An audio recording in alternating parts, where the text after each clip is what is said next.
407 years ago, our fathers brought forth on this continent a new nation, conceived in liberty and dedicated to the proposition that all men are created equal.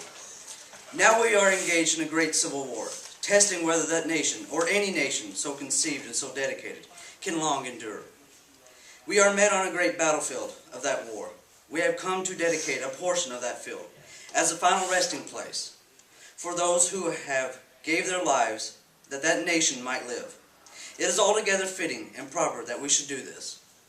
But in a larger sense, we cannot dedicate, we cannot consecrate, we cannot hallow the ground.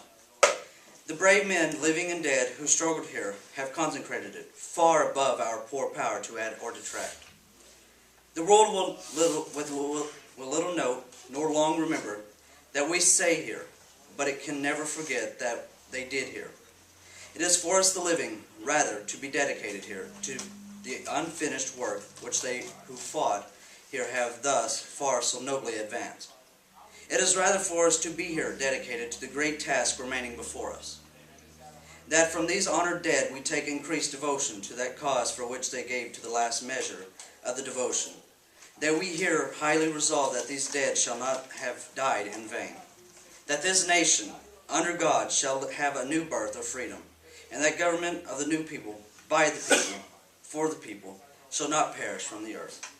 Abraham Lincoln.